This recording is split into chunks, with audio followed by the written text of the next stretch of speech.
गुरु सत की नाव, खेवटिया सतगुरु भव सागर तर आयो। आयो जी मैंने भव सागर तर आयो। मीरा के प्रभु गिरधर नागर, मीरा के प्रभु गिरधर नागर, हरक हरक यश गायो। पायो जी मैंने हरक हरक यश गायो। पायो जी मैंने राम रतन धन पायो।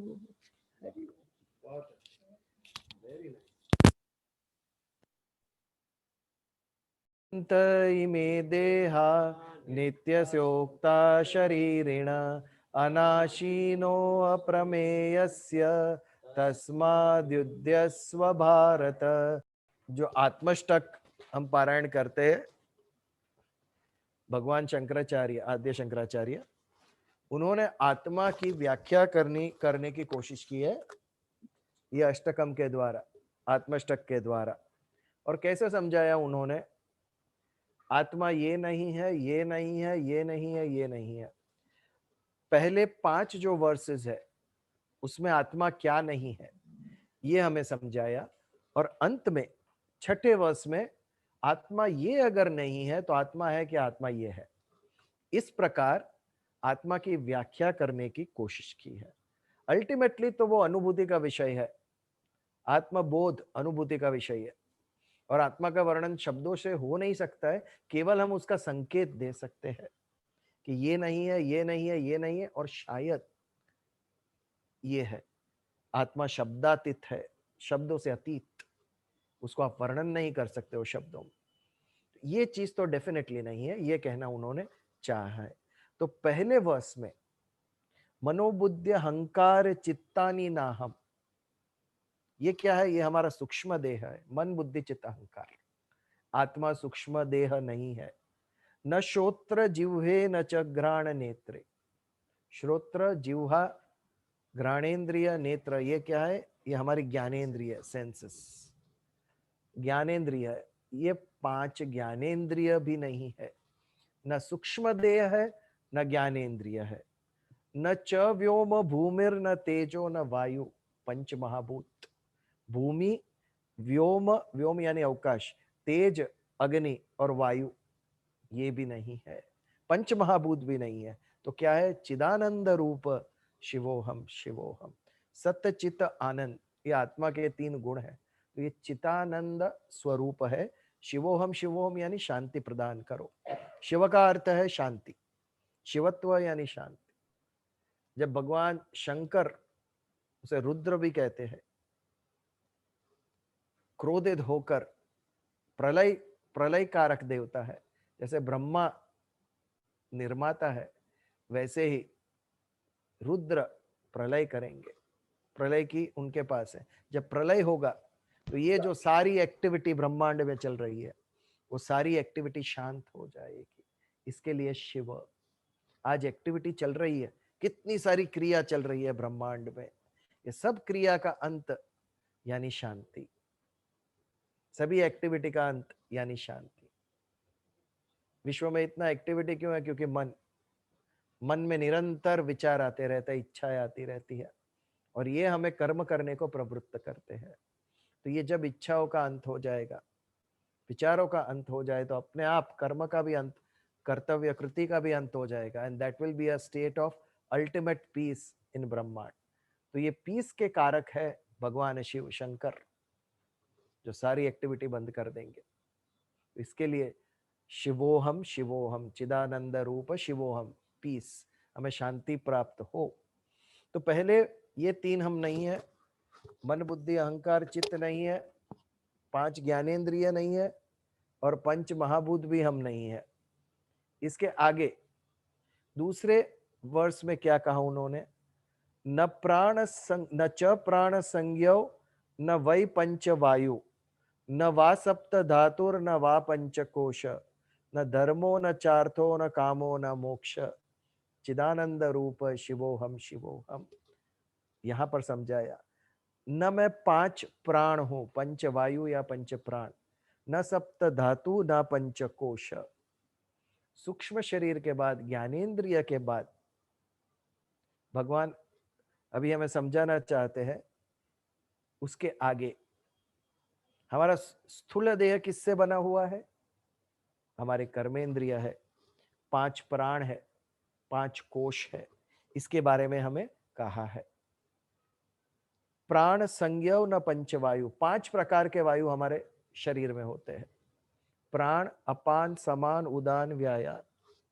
इसमें से सबसे जो महत्व का है वो प्राण वायु है, जिसे इंग्लिश में ऑक्सीजन कहते हैं। वायु, ऑक्सीजन के बिना जीवन शक्य नहीं है। वैसे सबसे इंपॉर्टेंट जो वायु है वो प्राण वायु। तो प्राण, अपान, उदान, समान, व्यायान, हमारे शरीर में 5 प्रकार के वायु होता है। प्राण अपान समायुक्त पचाम्यन्नम चतुर्विधम। 15वें अध्याय में पुरुषोत्तम योग में भगवान ने कहा, अहम वैश्वानरो भूत्वा प्राणी नाम देहमाश्रित। वैश्वानर नामक अग्नि है, वो अग्नि, जठर अग्नि जिसे कहते हैं, जो हमें जब भूख लगती है तभी जो अग्नि प्रकट होती है पेट में, जब हम खाना खाते हैं तो खाना को जो डाइजेस्टिव एंजाइम्स होते हैं, एसिडिटी जिसे हम कहते हैं, वो एसिडिटी के कारण खाने का पाचन क्रिया होती है। ये जो है ये वैश्वानर अग्नि है पेट के अंदर। और प्राण, अपान, ये 2 वायु के साथ मिश्रित होकर जो हम खाते हैं उसका पाचन होता है। तो देह में 5 वायु होते हैं, ये स्थूल अवस्था है हमारी। ये 5 वायु आत्मा नहीं है। न च प्राण संज्ञो न वै पांच वायु, न वा सप्त धातुर न वा पंच कोश। सप्त धातुर, ये हमारे शरीर की रचना में 7 धातु की कहते हैं। जो धारण करती है वो धातु, जिसके कारण हम बने हुए, जिसने राष्ट्र को धारण किया था, पकड़ के रखा था, वो धृतराष्ट्र। धृत यानी पकड़ना, धृत के ऊपर से शब्द आया धातु। ये धातु के कारण हमारा शरीर, पूरा शरीर उस जिसने पकड़ के रखा है वो धातु। ऐसी 7 सप्त धातु हमारे शरीर में होती है। सबसे पहले रस, हम जो खाते हैं उस खाने का पाचन जो होता है वो रस में कन्वर्ट होता है, सॉलिड में से लिक्विड में कन्वर्ट होता है हमारे स्टमक में, हमारे इंटेस्टाइन्स में। और ये जो रस है वो पहली धातु है। ये रस का रूपांतर होता है रक्त में, ब्लड, जो हम सबको पता है। पहली धातु रस, फिर रक्त, फिर मांस, फ्लैश। खाने से हमारे बॉडी, जैसे हम देखते हैं कि 1 महीना किसी ने उपवास किया तो पतला हो गया व्यक्ति, क्या कम हो गया? फ्लैश कम हो गया। और फैट, फ्लैश यानी मांस और फैट यानी मेद, मेद यानी फैट्स बॉडी में। रक्त में से मांस और मेद, ये 2 अन्य धातु, तो 4 धातु हो गई। उसके बाद आता है अस्थि। अस्थि यानी बोन्स, जो हमें स्ट्रक्चर प्रोवाइड करता है। यदि शरीर में बोन्स ना हो तो हम बैठ ना सकेंगे, उठ ना सकेंगे, will be a lump of flash. अगर बोन्स शरीर में है ही नहीं, हम इरेक्ट खड़े कैसे हो सकते हैं? Because of bones. तो ये अस्थि, ये 5वीं धातु है। 6ठी धातु है मज्जा। व्हाट इज मज्जा? बोन मैरो, जो ब्लड बनाती है वो। बोन के अंदर जो फ्लूइड होता है उसे मज्जा कहते हैं, इंग्लिश में बोन मैरो कहते हैं। जो ब्लड, प्लेटलेट्स, ये सब व्हाइट सेल्स ये उत्पन्न करती है वो। और अंत में शुक्राणु, जिसे रिप्रोडक्शन होता है वो। ये 5-7 धातु, ये फिजिकल एस्पेक्ट है हमारा। जैसे मन, बुद्धि, चित्त, अहंकार सूक्ष्म देह था, वैसे ये स्थूल देह है। 7 धातु, 5 वायु, ये स्थूल देह। तो मैं स्थूल देह भी नहीं हूं। इससे आगे Panchakosha. What is this Panchakosha? कहते हैं हमारे आत्मा के ऊपर 5 प्रकार के आवरण होते हैं, शीट्स। आत्मा इज एनवलप्ड इन 5 शीट्स। समझने जैसा है, लेयर्स। पहला अन्नमय कोश, जो हम खाते हैं वो, उसे अन्नमय कोश कहते हैं। उसके बाद प्राणमय कोश, ये जो पंचवायु कहा, 5 प्रकार के वायु है, वो प्राणमय कोश। उसके ऊपर मनोमय कोश। ये देखिए, स्थूल से सूक्ष्म की तरफ हम जाते हैं। मनोमय कोश में क्या होता है? इच्छाएं, विचार। ये जो हमारे अंदर इच्छाएं और विचारों का आवरण है, उसने हमारे आत्मा को कवर करके रखा है। हमारे विचार, हमारी इच्छाएं एक ऐसा एनवलप बना के रखा है कि हम अपने आत्मबोध हमें होता नहीं है। हु एम आई, इस यहां तक हम क्यों नहीं पहुंच सकते हैं? क्योंकि मन में अलग अलग इच्छाएं उत्पन्न होती है, अलग अलग विचार आते हैं। ये विचार आने से हमें उसे एक्शन में रखते हैं, हम कर्म करते हैं उसके आधार पर, और उसमें ऐसे इन्वॉल्व हो जाते हैं कि हम अपने आत्मा को देख नहीं सकते, आत्मबोध होता नहीं है। संसार में हमें एक्टिव यही कर देते हैं, हमें ऑक्यूपाई कर देते हैं। ये इसके लिए कहा है कि ये वो आवरण है जो आत्मा को ढक के देता है।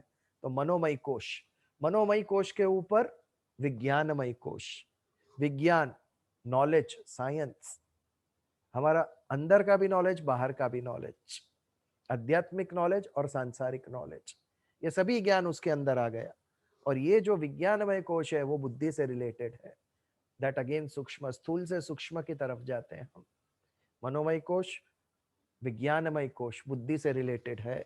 ज्ञान जो है, हमारे ज्ञान ने भी हमें ऐसा ऑक्यूपाई कर दिया है, ऐसा उलझा दिया है, हमारी इच्छाओं से ज्यादा हमें ज्ञान ने उलझा दिया है। श्रुति विप्रतिपत्ति आगे के श्लोक में आएगा कि जैसे संसार से मुक्त होकर एक मायाजाल से मुक्त हुए और शास्त्रों की मायाजाल में हम फंस गए। ये बुद्धि के कारण, बुद्धि ने हमें ऐसा एंटैंगल कर दिया संसार के अंदर, हमारे विचारों के अंदर, कि हमें आत्मबोध नहीं होता है हमें। तो ये और एक लेयर है, चौथा कोश। और पांचवा और अंतिम कोश आनंदमय कोश, हैप्पीनेस। वो इट्स अबाव मन और बुद्धि, somewhere deep in our heart, हमारे हृदय के अंदर कहीं उद्भव होता है ये आनंद। ये जो आनंदमय कोश है वो अल्टीमेट लेयर है, पांचवा लेयर। तो ये 5 वायु में नहीं हूं, सप्त धातुर में नहीं हूं, 5 कोश में नहीं हूं, न वाक्पाणी पादव न चोपस्थ पायु, चिदानंद रूप शिवोहम शिवोहम। जैसे 5 ज्ञानेंद्रिय वैसे ही 5 कर्मेंद्रिय। वाक पाणी पादव, वाक यानी बोलना, जिह्वा। जब हम बोलते हैं वो भी एक कृति है, एक्शन है, वो कर्म है। पाणी यानी वाटर, वाक पाणी पादव। व्हाट इज पाणी? किसी को पता है? हैंड्स, पाणी यानी हैंड्स। शादी होती है तब पाणी ग्रहण विधि भी कहता है उनसे। व्हाट इज पाणी ग्रहण विधि? वर कन्या का हाथ ग्रहण करता है, हाथ से आप हमारी जिम्मेदारी, ये पाणी ग्रहण विधि है। भगवान शंकर का नाम था पिनाक पाणी। व्हाट इज पिनाक पाणी? पिनाक गांडीव, जैसे अर्जुन का गांडीव था, ऐसे पिनाक धनुष्य का नाम था। जिन्होंने पाणी यानी हाथ में पिनाक धारण किया है वो पिनाक पाणी। तो पाणी यानी हाथ, हाथ के द्वारा हम कर्म करते हैं, इसके लिए उसे कर्मेंद्रिय कहा गया। वाक पाणी पादव, पादव यानी पैर, पैर के द्वारा भी हम चलने का कार्य करते हैं। न चोपस्थ पायु, ये 2 क्रियाएं हमारे शरीर के द्वारा नेचुरली होती है। जो स्थूल, जो हार्ड खाना खाते हैं उसका जब शरीर त्याग करता है, और जो प्रवाही हम लेते हैं उसका शरीर त्याग करता है। ये जो त्याग करने की क्रिया है शरीर से, वॉलंटरीली होती है, ये क्रियाएं चौपस्थ पायु कहलाती है। तो ये 5 क्रिया, 5 कर्मेंद्रिय, वो भी मैं नहीं हूं। चिदानंद रूप शिवोहम शिवोहम, मैं सतचित आनंद स्वरूप हूं, शिव स्वरूप हूं, शांति स्वरूप हूं। तो हमने देखा, न सूक्ष्म देह हूं, न ज्ञानेन्द्रिय, न पंच महाभूत, न पंचवायु, न सप्त धातु, न पंचकोश, न 5 कर्मेंद्रिय। मैं इतना नहीं हूं। जो नहीं हूं ये समझाने के लिए कितनी सारी चीजें इसमें हमने समझ ली आत्मष्टक के अंदर। और ऐसे 4 उसके वर्स है, बट वो हम अगली बार लेंगे, क्योंकि हमारा ये सत्र, ये डिस्कोर्स भगवत गीता का है। इसके लिए उसके ऊपर वापस हम आते हैं, सांख्य योग के ऊपर। इसके आगे कभी वक्त मिला तो आगे के वर्स भी हम समझेंगे आत्मष्टक के। इसके ऊपर एनी क्वेश्चंस हियर, और इट्स क्लियर?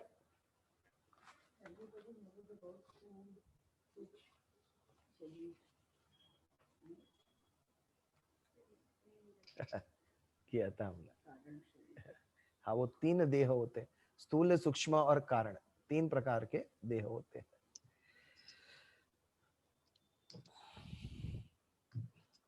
शरीर और आत्मा का विषय चल रहा है। आगे के 2 श्लोक हमने देखा, न जायते म्रियते वा कदाचिन्न वा नायम भूत्वा भविता न भूया। न जन्मता है न मरता है, उसका नाश नहीं होता है। अजो नित्य शाश्वतोयम पुराणो। शरीर के मरने से आत्मा मरती नहीं है। वेद अविनाशिनम नित्यम य एनम अजम अव्ययम। अविनाशी है, नित्य है, अजन्म है, अव्ययम है। कथम स पुरुषः पार्थ कम घातयति हन्ति कम। कैसे कोई मान ले कि शरीर मरता भी है और मारता भी है। यहां पर हमने ये समझा कि आत्मा मरता भी नहीं है, मारता भी नहीं है। आगे हमने श्लोक देखा था कि देहांतर प्राप्ति धीरज तत्र न मुह्यति। ये 3 जैसे अवस्था है शरीर की, बालपन, यौवन और बुढ़ापा। ये चेंज करके जो चौथी अवस्था है उसे देहांतर कहा, कि हम नया शरीर धारण करते हैं। उससे रिलेटेड 22वां श्लोक है, बहुत ही अच्छा श्लोक है। वासांसि जीर्णानि यथा विहाय नवानि गृह्णाति नरो पराणि तथा शरीराणि विहाय जीर्णा अन्यानि संयाति नवानि देहि। वासांसि यानी वस्त्र, हम वासांसी कहते वो गलत है। संस्कृत में कैसे प्रोनाउंस करना हो, उस जब अनुस्वर ऊपर होता है बिंदी, उसके बाद का शब्द जो होता है उसके ऊपर डिपेंडेंट होता है। यहाँ सा के ऊपर अनुस्वर है, उसके बाद वापस स है, इसके लिए उसे वासांसी कहते हैं, वासांसी नहीं कहते। वासांसी जीर्णानि यथा विहाय। जिस प्रकार जीर्ण वस्त्र हम त्याग कर देते हैं, नवानी गृहरोति नरो अपराणी।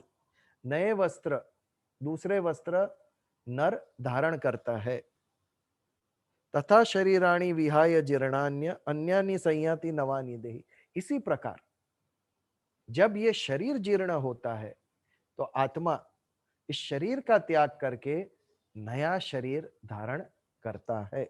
यहां नरोपराणी ये क्यों कहा, क्योंकि वस्त्र का उल्लेख किया गया है, और वस्त्र नर के अलावा इस संसार में और कोई धारण नहीं करता, इसके लिए नरोपराणी यहां पर कहा गया है। नर यानी ये सभी का वाचक है, केवल मनुष्य नहीं, स्त्री पुरुष बालक सभी का वाचक है यहाँ पर। तो पुराने वस्त्र का त्याग करते हैं और नए वस्त्र हम धारण करते हैं। तब हम खुश होते हैं कि दुखी होते हैं? नए वस्त्र लेने गए, तभी शॉपिंग करने जाते हैं तब कितने खुश होते हैं लोग, नए कपड़े आए। खाली हम तो खुश नहीं होते, लोगों को भी दिखाते हैं, पड़ोसियों को, मित्रों को, सबको दिखाते हैं। तो नया देह धारण करते वक्त इतने खुश क्यों नहीं है हम? ये भी सोचने की बात है, क्योंकि स्मृति नहीं है। कई बार हमने इसके ऊपर विचार किया। हमें मरने का भय नहीं है, पीड़ा किसकी है? हमें ये जीवन का त्याग करना है, उसकी पीड़ा है। हमें ये सब छोड़ना, इसकी पीड़ा है।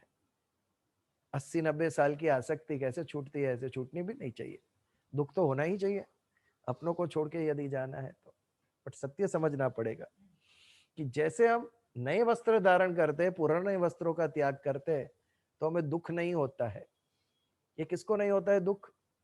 जो ज्ञानी होता है उसको नया जन्म धारण करने का दुख नहीं होता है। लेकिन एक बालक समझ लो, उसको जो एक टी शर्ट बहुत ही पसंद है, वो कितने भी पुरानी हो गई, आप उसको नया दोगे तो भी बोलेगा ये नहीं, मुझे यही पहनना है, छोड़ेगा ही नहीं बालक वो। ये क्यों ऐसा करता है बालक? वो निर्दोष है इसके कारण। हमारा भी वही है, हम ज्ञानी नहीं, हम निर्दोष है, वी आर इनोसेंट। इसके लिए हमें मृत्यु का भय लग रहा है। लेकिन जो बड़े हो चुके हैं, जो तत्वदर्शी है, उन लोग को भय नहीं है मृत्यु का, क्योंकि उनकी समझ पक्की हो चुकी है कि नया देह हम अवश्य धारण करेंगे। ये छोड़ रहे तो नया प्राप्त भी करने वाले हैं। और उसके ऊपर जो बात समझनी है वो कि मेरा कंट्रोल ही नहीं है उस पर। जिस विषय को मैं बदल नहीं सकता, जिस परिस्थिति को मैं बदल नहीं सकता, उस परिस्थिति को स्वीकार करना ही समझदारी है। If we cannot change it, we have to accept it. ये समझदारी की बात है। जो ज्ञानी है वो स्वीकार कर लेगा जो हम बदल नहीं सकते। पूर्ण प्रयास करो चेंज करने का। इसका अर्थ ये नहीं है कि हमें कर्म करना ही नहीं है। आज शहीद दिवस है। भगत सिंह, राजगुरु और सुखदेव जी, आज फांसी दी गई थी उन्हें। क्या उनको पता था फांसी पर चढ़ने से भारत आजाद हो जाएगा? किसी को ये मालूम नहीं था। फिर भी उन्होंने अपना कर्म किया। अन्य कोई करे ना करे, मैं करता हूं, ये बात होनी चाहिए। कर्म से विमुखता कभी भी नहीं, उसके बिना बदलाव आएगा ही नहीं। लेकिन कुछ बातें हैं, नैसर्गिक बातें हैं, वो कभी चेंज नहीं होती है। तो उसको चेंज करना ये मूर्खता है, उसको स्वीकार करना ही सुख है। जो मनुष्य द्वारा निर्मित है उसे हम बदल सकते हैं, लेकिन ईश्वर द्वारा जो निर्मित है वो हम बदल नहीं सकते। और उसको स्वीकार करना ही हमारी समझदारी है। तो यहाँ पर ये बात है, वासांसी जीर्णानि यथा विहाय। पुराने वस्त्र तो हम एक क्षण में हंसते हंसते उतार देते हैं और नवीन वस्त्र धारण कर लेते हैं। उसी प्रकार हमारा जो शरीर है, वो जो देह जीर्ण हो गया, उस देह का त्याग करके नया देह धारण करेगा। तो हमें समझदारी से काम लेना है। हम अज्ञानी नहीं है, हमें भगवत गीता का ज्ञान प्राप्त हुआ है। तो हमें हंसते हुए ये देहांतर की जो है वो स्वीकारनी है कि नया देह निश्चित मिलेगा। हमारे मन में शंका है, डाउट है, श्रद्धा नहीं है, इसके लिए शायद डर है कि हम छोड़ के जा रहे। लेकिन यदि श्रद्धा हो तो भगवान हम तेरे पास आ रहे, यदि ये स्थिर हो जाए हमारे मन के अंदर, तो फिर उत्साह में बदल जाएगा। देहांतर की क्रिया श्रद्धा का अभाव है, इसके लिए दुख है हमारे अंदर। तथा शरीराणि विहाय जीर्णान्य अन्यानि संयाति नवानि देहि। देह नए देही आत्मा नए शरीर के अंदर चला जाता है, धारण करता है। यही श्लोक आगे 23वें, यही बात 23वें और 24वें श्लोक में दोनों समान है, बोथ आर सिमिलर। तो 23वें श्लोक पे आगे बढ़ते हैं। ये 22 का यहाँ पर हम समापन करते हैं। इसके ऊपर यदि कोई प्रश्न या बात हो तो हम ले सकते हैं फॉर 2 minutes, एनी क्वेश्चंस, और वी कैन मूव अहेड, या फिर आगे बढ़े हैं।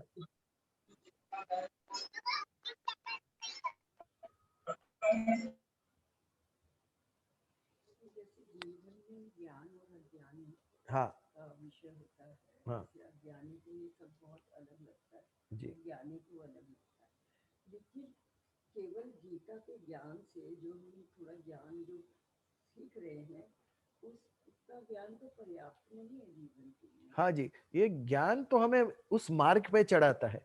अल्टीमेटली जो अनुभूति होगी वो ही परम है। ये तो हमें केवल हमारी दृष्टि बदली, या आप जो इस तरीके से देख रहे हो वो सही नहीं है, ये सही तरीका है।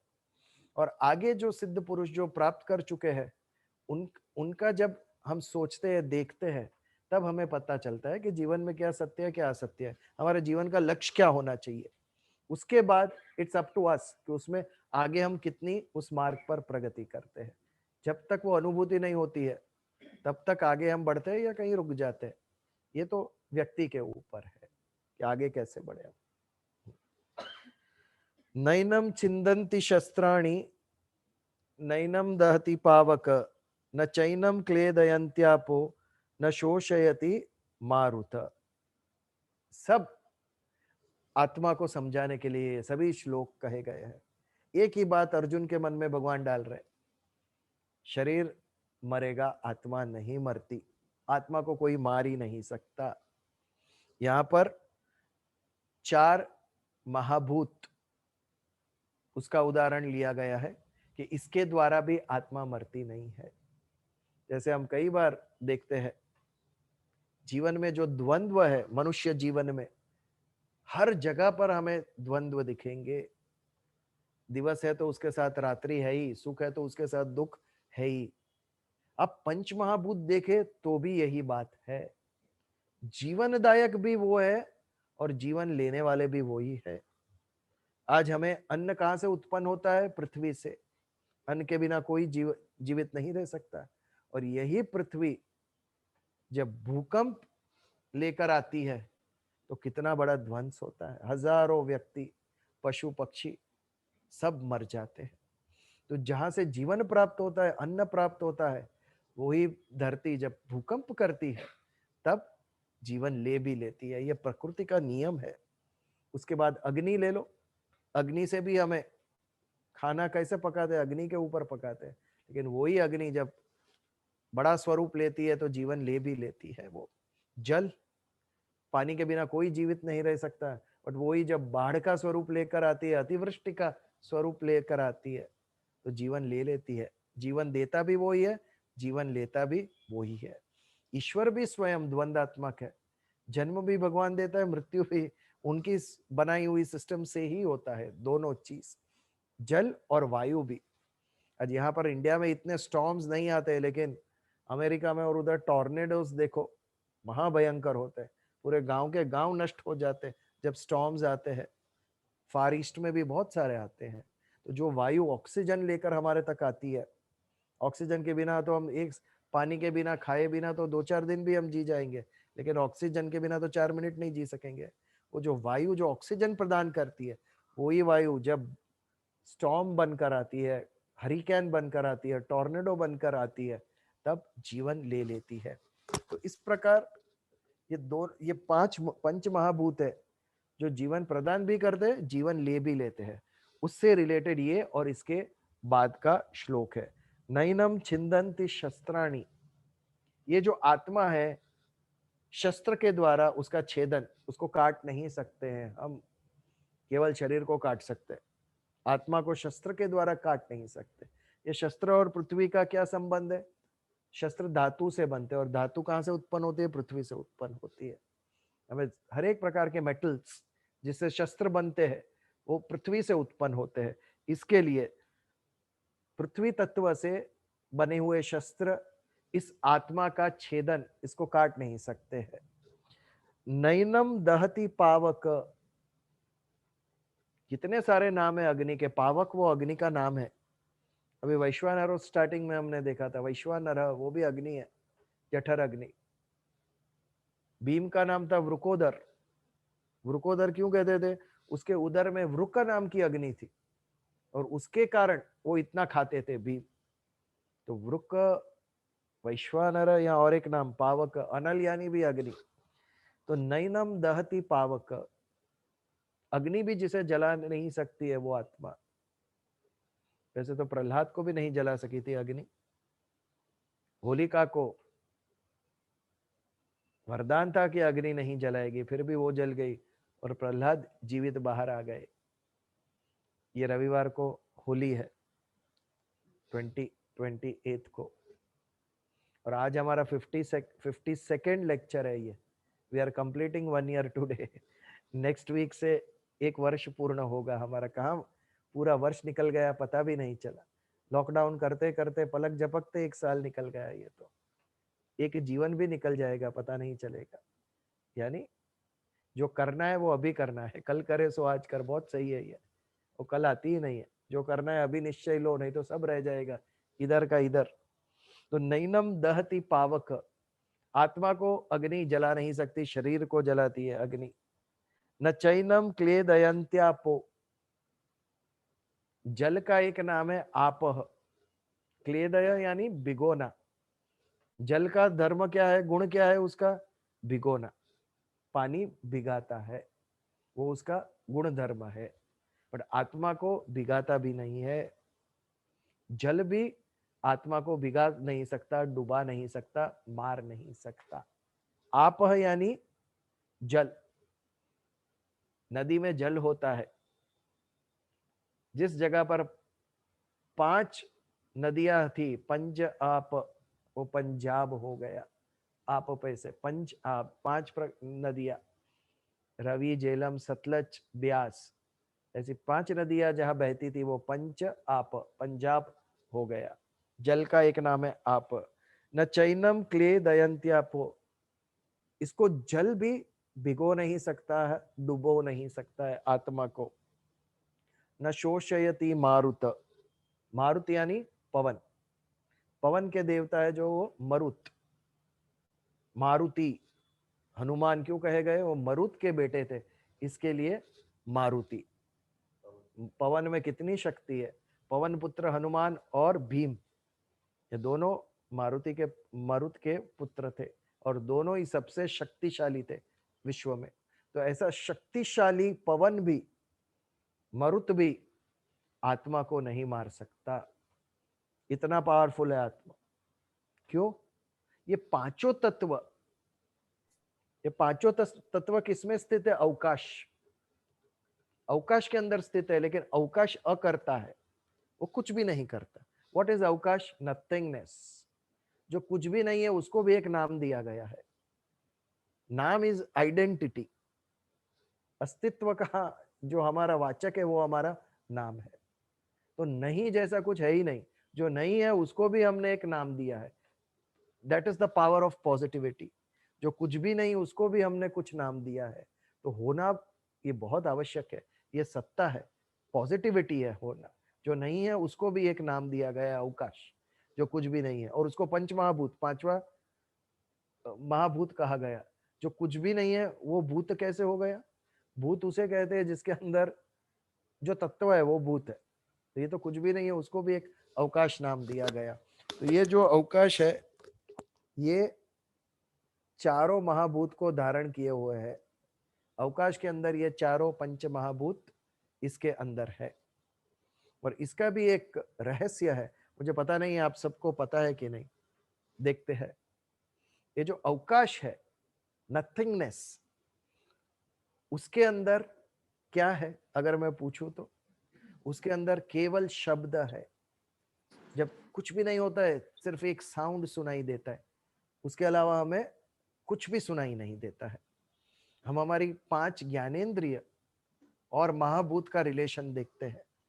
अवकाश के अंदर केवल शब्द, साउंड ही सुनाई देता है और कुछ नहीं अवकाश के अंदर। फिर लेते हैं हम हवा, वायु, ये भी एक महाभूत है। वायु के अंदर क्या है? साउंड है। जब एयर ब्लो होती है तो साउंड आता है। और क्या होता है?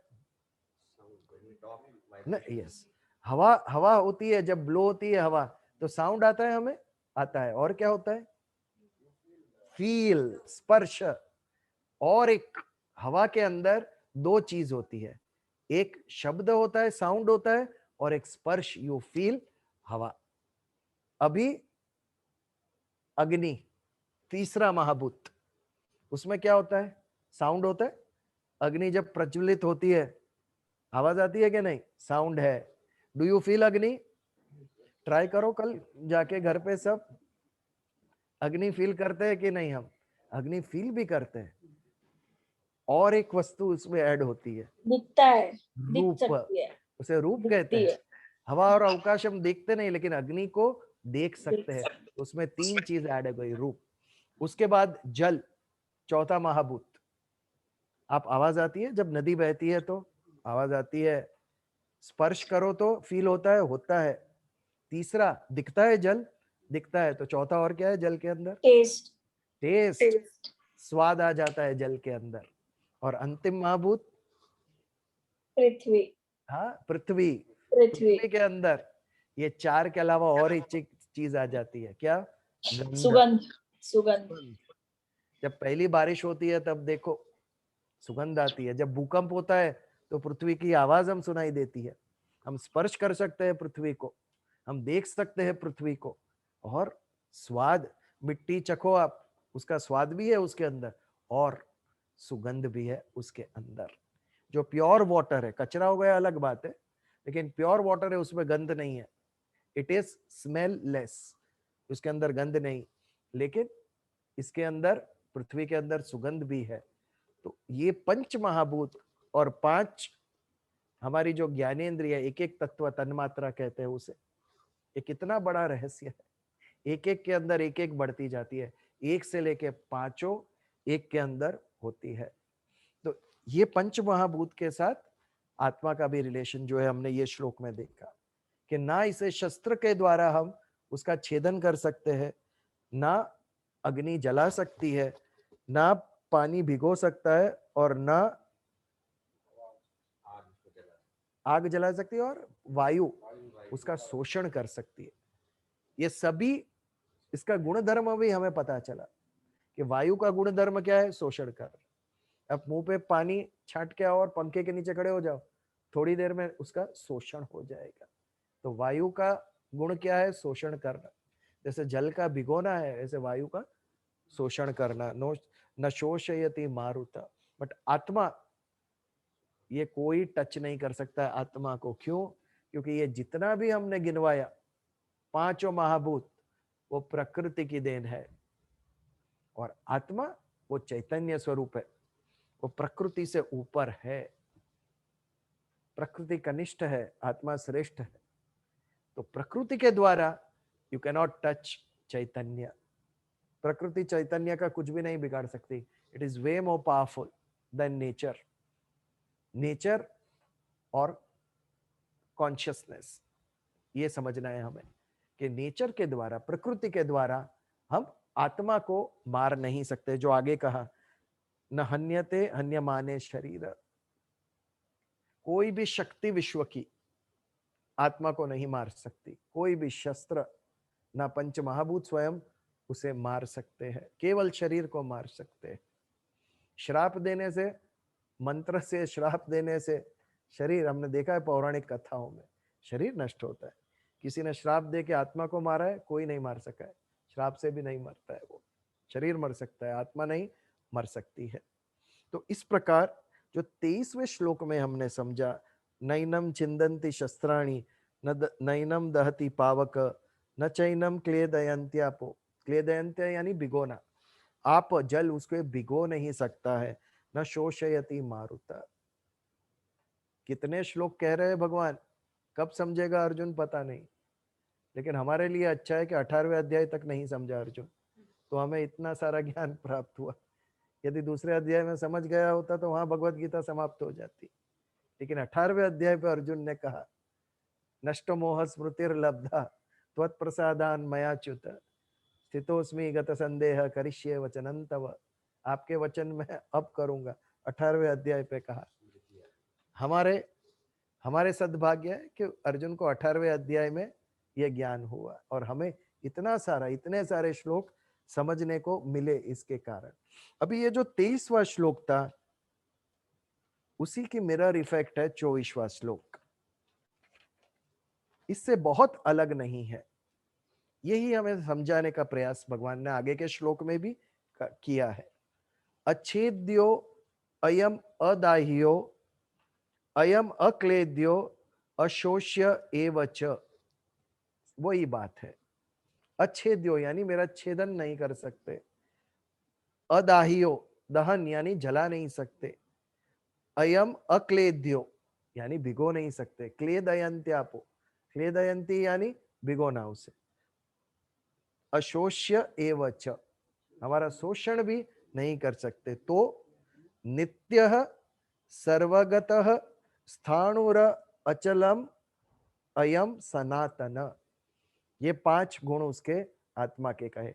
नित्य है, जो हमेशा समान रहता है। हमारा शरीर नित्य नहीं है, कल था वो आज नहीं है, परसों ये भी नहीं रहेगा। अनित्य है, बदलता रहता है। सर्वगत है आत्मा, हमारा शरीर सर्वगत नहीं है। एक समय पर, एक स्थान पर ही आप हो सकते हैं। आज 10:25 बज गई है, आप यहाँ पर हो और कहीं नहीं हो। ये समय पे, ये स्थान पे, you are nowhere else, you are just at one place. एक ही जगह पर है आप। लेकिन आत्मा सर्वगतः, सर्वत्र है। केवल हमें भास होता है कि हमारे अंदर जो आत्मा है वो वैश्विक आत्मा से कनेक्टेड नहीं है। वो ही आत्मा सर्वत्र है, यूनिवर्सल कॉन्शियसनेस। सर्वगत स्थाणुर अचल।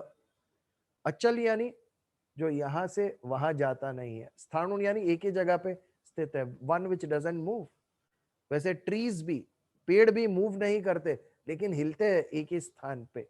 आत्मा का वो भी नहीं है, जैसी है वैसी है उसकी लॉ। पावर फ्लक्चुएट होता है, वोल्टेज कम हुआ ज्यादा हुआ, लेकिन आत्मा कभी भी फ्लक्चुएट नहीं होता है, जैसे थे वैसे ही रहता है। अचलम अयम सनातन। सनातन यानी जो हमेशा से था, विच वॉज ऑलवेज देयर, और हमेशा रहेगा। जैसे हमारा धर्म, हिंदू धर्म को सनातन धर्म कहा गया, कि जो हमेशा था और हमेशा रहेगा, वो सनातन धर्म। नित्यः सर्वगतः स्थाणुर अचलो अयम सनातन।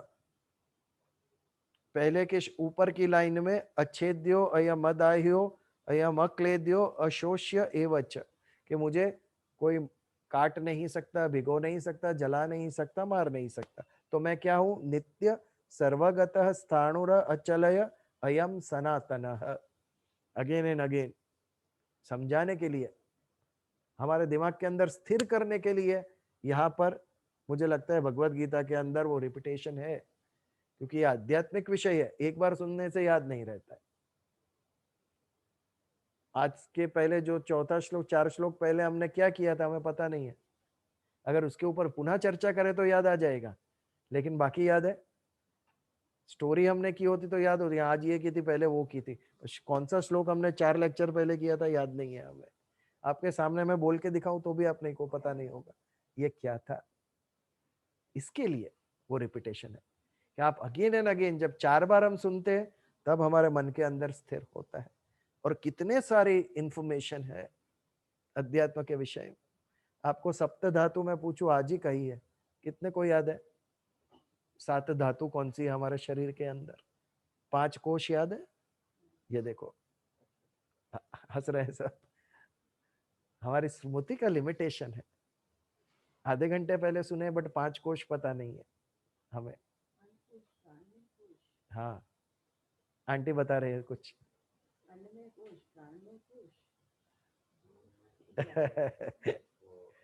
मनोमय, विज्ञानमय और आनंदमय, 5 कोश। तो इसके लिए कहने का अर्थ है, तात्पर्य है कि रिपीटेशन क्यों आता है।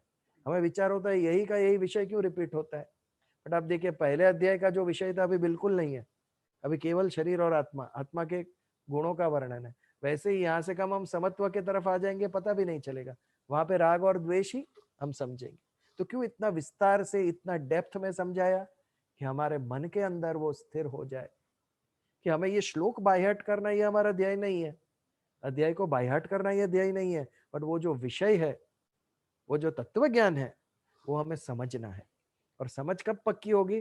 जब अगेन एंड अगेन उस पर हमारा विचार होगा, तब हमारी समझ पक्की होगी। इसके लिए हम देख रहे हैं कि एक ही विषय का कितने सारे श्लोक में भगवान ने कहा है हमें, कि हमें बायहाट ना हो ना सही, लेकिन वो समझ हमारे अंदर पक्की उतर जाती है। तो आज 24वें श्लोक के ऊपर हम समापन करते हैं। 10:30 बज गए। आप सबको एनिवर्सरी मुबारक, 1 साल पूर्ण किया। नेक्स्ट लेक्चर से नवीन वर्ष हमारा शुरू होगा। तो यहाँ पर आज, हाँ जी, यहाँ पर आज हम समापन करते। अगर कुछ क्वेश्चंस हो तो वी कैन टेक। हाँ चलिए। ओम सहना भवतु सहनौ भुनक्तु सह वीर्यं करवावहै तेजस्विनावधीतमस्तु मा विद्विषावहै।